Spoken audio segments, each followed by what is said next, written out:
सोचिए, आप रोज मेहनत करते हैं, सुबह निकलते हैं, शाम को थक कर लौटते हैं। फिर भी महीने के अंत में पैसे को लेकर वही चिंता, वही दबाव, वही डर। कभी अपने आप से पूछा है, आखिर क्यों? क्यों कुछ लोग धीरे धीरे बिना ज्यादा भाग दौड़ के फाइनेंशियली स्ट्रांग बनते जाते हैं और कुछ लोग जिंदगी भर मेहनत करके भी पैसों से जूझते रहते हैं? सच्चाई ये है, गरीबी मेहनत की कमी से नहीं आती। गरीबी आती है सोच की गलतियों से। ऐसी सोच जो हमें बचपन से सिखाई जाती है और हम बिना सवाल किए उसे सच मान लेते हैं।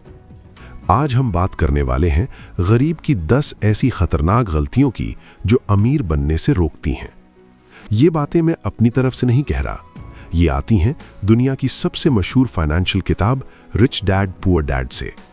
ये किताब अमीर और गरीब के बीच एक ही फर्क दिखाती है, सोच का फर्क।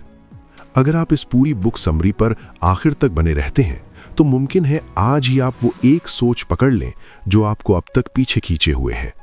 तो आराम से सुनिए, क्योंकि अब जो आने वाला है वो स्कूल में नहीं सिखाया जाता। गलती नंबर 1, पैसा बुराई की जड़ है ऐसा मान लेना। ज्यादातर लोग बचपन से एक ही बात सुनते आए हैं, पैसे के पीछे मत भागो, पैसा इंसान को बिगाड़ देता है, ज्यादा पैसा आया तो आदमी गलत रास्ते पर चला जाता है।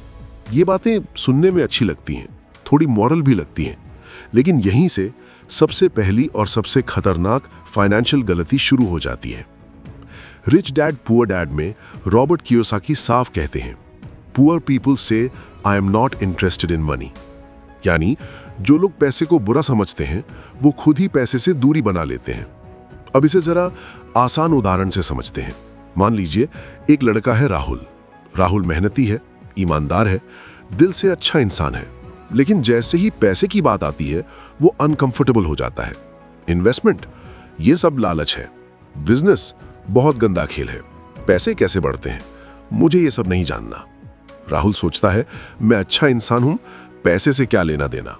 और यहीं पर पैसा उससे दूर होता चला जाता है। क्यों? क्योंकि जिस चीज से आप नफरत करते हो, जिसे आप बुरा समझते हो, जिसे आप डर्टी मानते हो, वो चीज आपके पास कभी नहीं आती। रिच डैड एक बहुत गहरी बात कहते हैं, पैसा बुरा नहीं होता, पैसे की समझ न होना बुरा होता है। पैसा बस एक टूल है, जैसे चाकू से सब्जी भी कटती है और किसी को चोट भी लग सकती है। गलती चाकू की नहीं होती, गलती इस्तेमाल करने वाले की होती है। लेकिन गरीब सोच पैसे को ही विलन बना देती है। और जब आप पैसे को विलन मान लेते हो तो आप कभी ये सीखते ही नहीं कि पैसा काम कैसे करता है। आप ये नहीं सीखते कि पैसा कैसे आता है, पैसा कैसे बढ़ता है, पैसा कैसे आपके लिए काम कर सकता है। और बिना सीखे कोई भी चीज आपकी दोस्त नहीं बन सकती। अब जरा अपने आप से ईमानदारी से पूछिए, क्या आप भी पैसे की बात आते ही थोड़ा अनकंफर्टेबल हो जाते हैं? क्या आप भी सोचते हैं, पैसा मेरे लिए नहीं है, मुझे पैसे की समझ नहीं है, मैं इन सब चीजों के लिए बना ही नहीं हूं? अगर हां, तो समझ लीजिए ये पहली गलती अब भी आपकी सोच में मौजूद है। और जब तक ये सोच नहीं बदलेगी, बाकी सारी मेहनत आपको आगे नहीं ले जाएगी। क्योंकि पैसा उन्हीं के पास जाता है जो उससे डरते नहीं, जो उसे समझना चाहते हैं। और अब जब ये पहली सोच साफ हो गई है तो अगली गलती और भी गहरी है, क्योंकि अगली गलती सीधे आपकी इनकम से जुड़ी है। अगर आप तैयार हैं तो आगे बढ़ते हैं। गलती नंबर 2, सिर्फ सैलरी को ही इनकम समझ लेना। ज्यादातर लोग पैसे को एक ही नजर से देखते हैं, सैलरी। उनके लिए पैसा मतलब हर महीने की तय रकम जो जॉब से आती है, और जॉब रुकते ही पैसा भी रुक जाता है। लेकिन रिच डैड पुअर डैड यहीं पर सोच को उल्टा कर देती है। रॉबर्ट कियोसाकी कहते हैं, the poor work for money, the rich have money work for them. यानी गरीब अपनी जिंदगी पैसे के पीछे दौड़ते हुए गुजार देता है और अमीर पैसे को अपने लिए काम पर लगा देता है। अब इसे एक आसान उदाहरण से समझते हैं। मान लीजिए 2 लोग हैं, अमन और विवेक। अमन की सोच है, बस एक अच्छी जॉब मिल जाए, फिक्स सैलरी आए, लाइफ सेफ रहे।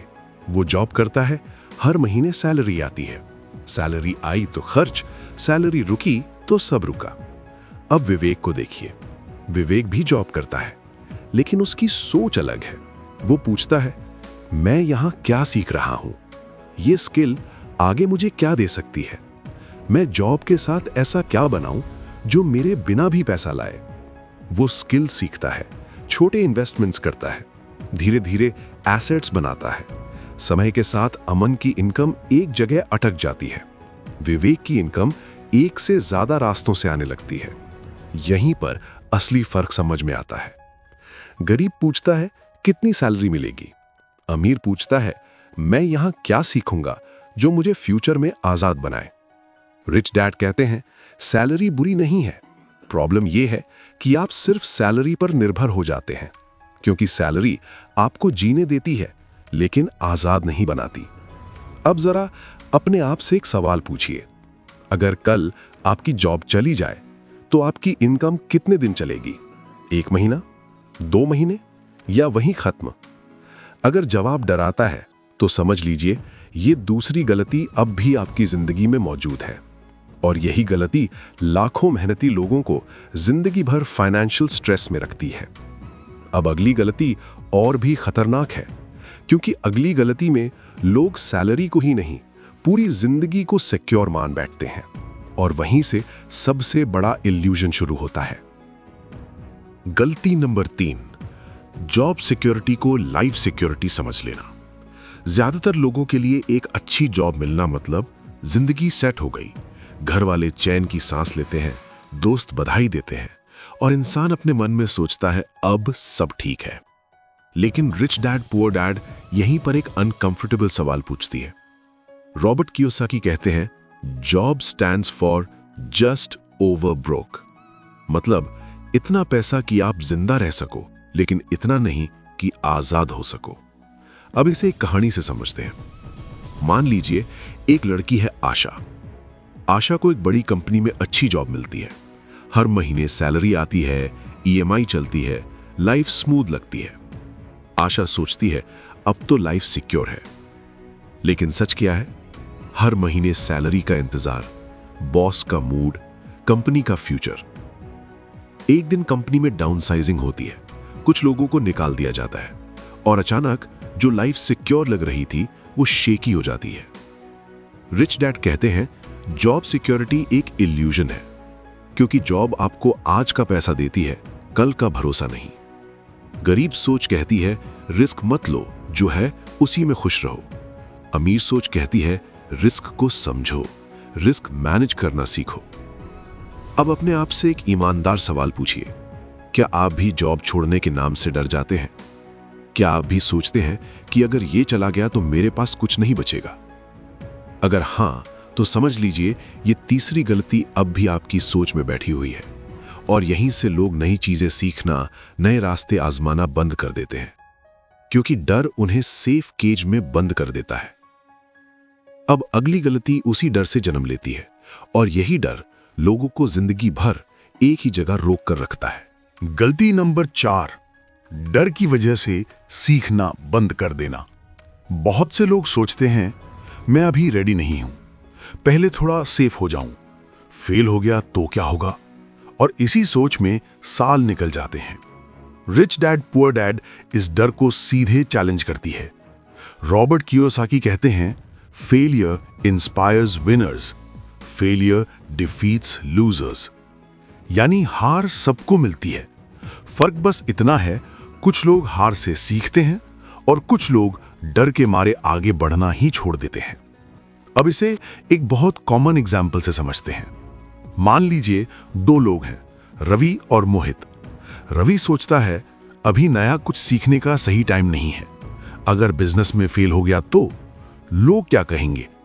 वो जॉब करता रहता है, same routine, same income, same frustration. अब मोहित को देखिए, मोहित भी डरता है, लेकिन वो डर के बावजूद छोटे छोटे कदम उठाता है। कभी कोई स्किल सीखता है, कभी छोटा सा एक्सपेरिमेंट करता है, कभी गलती करता है, लेकिन रुकता नहीं। कुछ साल बाद रवि वहीं का वहीं होता है, और मोहित धीरे धीरे फाइनेंशियली और मेंटली ग्रो कर चुका होता है। रिच डैड कहते हैं गरीब लोग गलती से डरते हैं, अमीर लोग गलती से सीखते हैं। डर असल में आपको नुकसान से नहीं बचाता, डर आपको सीखने से रोकता है। और जो इंसान सीखना बंद कर देता है वो धीरे धीरे पीछे रह जाता है। अब जरा अपने आप से पूछिए, क्या आप भी फेल हो गया तो के डर से कुछ नया शुरू नहीं करते? क्या आप भी लोगों की राय के डर से अपने आइडियाज दबा देते हैं? अगर हां, तो समझ लीजिए ये चौथी गलती आपकी ग्रोथ को चुपचाप रोक रही है। और अब अगली गलती और भी डेंजरस है, क्योंकि ये गलती तब होती है जब आपकी इनकम बढ़ती है लेकिन फिर भी आप अमीर नहीं बन पाते। गलती नंबर 5, इनकम बढ़ते ही लाइफस्टाइल बढ़ा लेना। जैसे ही थोड़े ज्यादा पैसे आने लगते हैं, जिंदगी का स्टाइल बदलने लगता है। पहले जो चीजें जरूरी नहीं लगती थीं, अब डिजर्व लगने लगती हैं। रिच डैड पुअर डैड इस आदत को एक नाम देती है, लाइफस्टाइल इन्फ्लेशन। रॉबर्ट कियोसाकी कहते हैं, as long as you spend your life buying things you don't need, you will never get ahead. अब इसे एक बहुत फेमिलियर कहानी से समझते हैं। मान लीजिए एक लड़का है, सुमित। सुमित की सैलरी पहले 20,000 थी। जिंदगी टाइट थी लेकिन मैनेज हो जाती थी। फिर उसकी सैलरी 50,000 हो गई। सब खुश, सुमित भी। लेकिन क्या हुआ? बाइक की जगह कार EMI, सिंपल फोन की जगह आईफोन, कभी कभी बाहर खाना, हर वीकेंड बाहर खाना। सैलरी बढ़ी लेकिन सेविंग लगभग वही, 0। हर महीने फिर वही सवाल, पैसा गया कहां? रिच डैड कहते हैं, समस्या ये नहीं है कि लोग कम कमाते हैं, समस्या ये है कि जैसे ही ज्यादा कमाते हैं वैसे ही ज्यादा खर्च करना सीख लेते हैं। गरीब सोच कहती है, अब अफोर्ड कर सकता हूं। अमीर सोच पूछती है, क्या यह चीज मेरी जिंदगी बेहतर बनाएगी या सिर्फ मेरी इमेज? लाइफस्टाइल अपग्रेड खुद में गलत नहीं है। गलत तब होती है जब आप फ्यूचर को छोड़कर प्रेजेंट को ही रिवॉर्ड देने लगते हैं। अब अपने आप से एक ईमानदार सवाल पूछिए, जब आपकी इनकम बढ़ती है तो क्या आपकी सेविंग भी उसी रेशो में बढ़ती है या फिर खर्च अपने आप नई जगह ढूंढ लेता है? अगर जवाब दूसरा है तो समझ लीजिए ये 5वीं गलती अब भी आपकी जिंदगी में काम कर रही है। और अब अगली गलती इससे भी ज्यादा सटल है, क्योंकि उसमें लोग खर्च को खुशी नहीं रिवॉर्ड समझने लगते हैं। गलती 6, खर्च को रिवॉर्ड समझ लेना। बहुत से लोग अपने मन में एक बात बिठा लेते हैं, मैंने इतनी मेहनत की है तो थोड़ा एंजॉय करना तो बनता है, और यही सोच धीरे धीरे एक आदत बन जाती है। रिच डैड पुअर डैड इस आदत को बहुत साफ शब्दों में समझाती है। रॉबर्ट कियोसाकी कहते हैं, पे योरसेल्फ फर्स्ट। लेकिन ज्यादातर लोग इसका उल्टा करते हैं, पहले सबको पे करते हैं, घर का खर्च, EMI, शॉपिंग, ट्रिप्स, गैजेट्स, और जो बचता है वो खुद के फ्यूचर के लिए होता है। अब इसे एक सिंपल एग्जाम्पल से समझते हैं। मान लीजिए 2 लोग हैं, नीरज और करण। नीरज जैसे ही सैलरी पाता है खर्च शुरू हो जाता है। इस महीने बहुत काम किया है, ये फोन डिजर्व करता हूं, थोड़ा बाहर घूम आना चाहिए।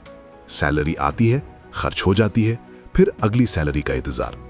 अब करण को देखिए, करण भी मेहनत करता है लेकिन सैलरी आते ही सबसे पहले खुद को पे करता है, मतलब सेविंग और इन्वेस्टमेंट। जो पैसा फ्यूचर के लिए है वो पहले अलग, उसके बाद जो बचे उसी से खर्च। कुछ साल बाद नीरज बाहर से खुश दिखता है लेकिन अंदर से स्ट्रेस्ड रहता है, और करण कम शो ऑफ करता है लेकिन फाइनेंशियली सिक्योर महसूस करता है। रिच डैड कहते हैं, गरीब लोग खर्च को रिवॉर्ड समझते हैं, अमीर लोग सेविंग और इन्वेस्टमेंट को रिवॉर्ड समझते हैं। अब जरा अपने आप से पूछिए, क्या सैलरी आते ही आपका पहला ख्याल खर्च का होता है या पहले ये सोचते हैं कि फ्यूचर के लिए क्या अलग रखना है? अगर आप हर महीने ये सोचते हैं पैसा गया कहां, तो समझ लीजिए ये 6ठी गलती आपकी फाइनेंशियल ग्रोथ को चुपचाप रोक रही है। और अब अगली गलती और भी डेंजरस है, क्योंकि अगली गलती में लोग अपनी सबसे बड़ी खरीदारी को इन्वेस्टमेंट समझ लेते हैं, जबकि असल में वो लायबिलिटी बन जाती है। गलती 7, लायबिलिटी को एसेट समझ लेना। ये गलती इतनी कॉमन है कि लोग इसे गलती मानते ही नहीं, क्योंकि समाज ने हमें यही सिखाया है, घर ले लो, गाड़ी ले लो, ये सबसे बड़ी इन्वेस्टमेंट होती है।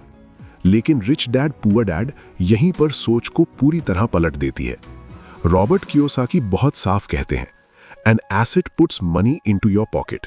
A liability takes money out. यानी एसेट वो है जो आपकी जेब में पैसा डाले और लायबिलिटी वो है जो आपकी जेब से पैसा निकाले। अब इसे एक आसान उदाहरण से समझते हैं। मान लीजिए एक आदमी है राजेश। राजेश ने लोन पर एक बड़ा घर लिया। सब लोग कहते हैं वाह बहुत बढ़िया इन्वेस्टमेंट है, अब तो लाइफ सेट है।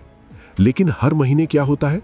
ईएमआई जाती है, मेंटेनेंस जाता है, प्रॉपर्टी टैक्स जाता है, रिपेयर्स का खर्च अलग, मतलब हर महीने पैसा बाहर जा रहा है। अब सवाल ये है, क्या ये एसेट है या लायबिलिटी? रिच डैड कहते हैं अगर कोई चीज आपके पास रहने के बावजूद आपसे हर महीने पैसा ले रही है तो वो एसेट नहीं हो सकती। ये बात सुनने में हार्श लगती है लेकिन सच है। गरीब सोच स्टेटस देखती है, लोग क्या कहेंगे। अमीर सोच कैश फ्लो देखती है, ये मुझे कितना पैसा दे रही है। अब इसका मतलब ये नहीं कि घर लेना गलत है, मतलब ये है घर को एसेट समझकर खुद को धोखा मत दो। जब तक कोई चीज आपके लिए पैसा नहीं बना रही, वो आपकी फ्रीडम नहीं, आपकी जिम्मेदारी है। अब जरा अपने आप से पूछिए, आपने जो सबसे बड़ी खरीदारी की है, क्या वो आपको हर महीने पैसा देती है या लेती है? अगर जवाब दूसरा है तो समझ लीजिए ये 7वीं गलती अब भी आपकी फाइनेंशियल सोच में बैठी है। और अब अगली गलती इससे भी ज्यादा सटल है, क्योंकि अगली गलती में लोग एसेट का मतलब सिर्फ चीजें समझ लेते हैं और सबसे बड़े एसेट को नजरअंदाज कर देते हैं। गलती नंबर 8, एसेट का मतलब सिर्फ चीजें समझ लेना। ज्यादातर लोग जब एसेट शब्द सुनते हैं तो उनके दिमाग में कुछ चीजें घूमने लगती हैं, घर, जमीन, गाड़ी, शेयर, सोना। लेकिन रिच डैड पुअर डैड यहां एक बहुत गहरी बात कहती हैं। रॉबर्ट कियोसाकी कहते हैं, your mind is your greatest asset, यानी आपका सबसे बड़ा एसेट कोई चीज नहीं, आपका दिमाग है। अब इसे एक बहुत सिंपल उदाहरण से समझते हैं। मान लीजिए 2 लोग हैं, सचिन और निखिल। सचिन की सोच है पहले पैसा आए फिर सीखेंगे। वो कहता है अभी मेरे पास पैसे नहीं है इसलिए कोर्स नहीं कर सकता, अभी टाइम नहीं है। निखिल की सोच अलग है। वो कहता है अगर मैं पहले सीख लूं तो पैसा अपने आप आएगा। वो स्किल सीखता है, नई चीजें समझता है, गलतियां करता है और धीरे धीरे अपने लिए नए रास्ते बनाता है। कुछ साल बाद सचिन वहीं का वहीं रहता है और निखिल इनकम के नए सोर्स बना चुका होता है। रिच डैड कहते हैं गरीब लोग पैसा बचाने के लिए सीखना टालते हैं, अमीर लोग सीखने के लिए पैसा और समय लगाते हैं। क्योंकि चीजें खराब हो सकती हैं, खत्म हो सकती हैं, छिन सकती हैं, लेकिन जो नॉलेज आपके दिमाग में है वो कोई आपसे नहीं छीन सकता। अब जरा अपने आप से पूछिए, जब आपको कोई नई स्किल सीखने का मौका मिलता है तो आप क्या सोचते हैं? महंगा है, टाइम नहीं है, बाद में देखेंगे। अगर हां तो समझ लीजिए ये 8वीं गलती आपकी ग्रोथ को चुपचाप सीमित कर रही है।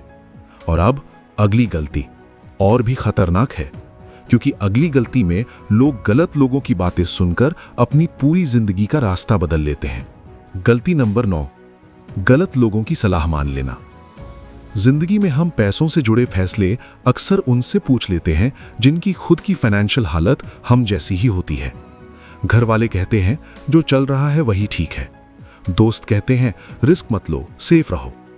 सुनने में ये सलाह प्यार भरी लगती है, लेकिन रिच डैड पुअर डैड इसे बहुत साफ शब्दों में चैलेंज करती है। रॉबर्ट कियोसाकी कहते हैं never take financial advice from people who are broke, यानी जो खुद फाइनेंशियल स्ट्रगल में है उनसे फाइनेंशियल रास्ता मत पूछो। अब इसे एक आसान उदाहरण से समझते हैं। मान लीजिए एक लड़का है राहुल। राहुल कोई छोटा बिजनेस शुरू करना चाहता है। वो एक्साइटेड है, सीखना चाहता है, लेकिन वो पूछता है अपने उन्हीं दोस्तों से जो सालों से एक ही जॉब में अटके हुए हैं। सब कहते हैं पागल हो गया है, इतना रिस्क क्यों, जॉब पकड़ के रख, लाइफ सेफ है। राहुल डर जाता है और वही करता है जो सब कर रहे हैं। सालों बाद वही लोग कहते हैं काश हमने भी कुछ ट्राई किया होता। रिच डैड कहते हैं गरीब सलाह आपको कंफर्ट देती है, अमीर सलाह आपको ग्रो कराती है। अब अपने आप से पूछिए, क्या आप भी बड़े फैसले लेने से पहले उन लोगों की राय ज्यादा मानते हैं जो खुद वहीं खड़े हैं जहां आप खड़े हैं? अगर हां, तो समझ लीजिए ये 9वीं गलती आपके सपनों को शुरू होने से पहले ही रोक रही है। और अब आखिरी गलती, सबसे खतरनाक, सबसे कॉमन और सबसे ज्यादा नुकसान देने वाली। गलती नंबर 10, एक्शन ना लेना, सिर्फ सोचना और प्लान करना। बहुत लोग वीडियोस देखते हैं, बुक्स पढ़ते हैं, नोट्स बनाते हैं, लेकिन कुछ करते नहीं। रिच डैड पुअर डैड इस आदत को सबसे बड़ा रिस्क मानती है। रॉबर्ट कियोसाकी कहते हैं, the single biggest risk is not taking any risk. अब इसे एक आखिरी एग्जाम्पल से समझते हैं। मान लीजिए 2 लोग हैं, अनुज और दीपक। अनुज सब कुछ जानता है, वीडियोस देखता है, प्लान्स बनाता है, परफेक्ट टाइम का इंतजार करता है। दीपक सब कुछ परफेक्ट नहीं जानता, लेकिन एक्शन लेता है, गलतियां करता है, सीखता है, फिर अगला कदम उठाता है। कुछ साल बाद अनुज वहीं सोचता रह जाता है और दीपक काफी आगे निकल चुका होता है। क्यों? क्योंकि पैसा सोचने से नहीं बनता, पैसा करने से बनता है। तो अब एक बार पीछे मुड़कर सोचिए, इन 10 गलतियों में से कौन सी आपको सबसे ज्यादा अपनी लगी? अच्छी खबर यह है, इनमें से कोई भी गलती परमानेंट नहीं है, क्योंकि रिच डैड पुअर डैड का सबसे बड़ा मैसेज यही है कि आपका फ्यूचर आपकी इनकम से नहीं, आपकी सोच से तय होता है। और सोच आज भी बदली जा सकती है। अगर आप इस पूरी बुक समरी पर आखिर तक बने रहे, तो इसका मतलब आप बदलना चाहते हैं। अगर ये ऑडियो बुक आपको जरा सा भी सोचने पर मजबूर कर पाई हो, तो इसे लाइक जरूर करें। कमेंट में बताइए इन 10 में से कौन सी गलती आपके दिल को सबसे ज्यादा लगी। और अगर आप ऐसी ही लाइफ चेंजिंग बुक्स शांति से साफ भाषा में समझते रहना चाहते हैं, तो बुक ऑफ रिवेंट को अभी सब्सक्राइब कर लीजिए, क्योंकि अगली ऑडियो बुक में हम एक ऐसी किताब लाने वाले हैं जो आपको सिर्फ पैसे कमाने का नहीं, पैसों से आजादी का रास्ता दिखाएगी। तब तक सोचते रहिए, सीखते रहिए और सबसे जरूरी एक्शन लेते रहिए। धन्यवाद।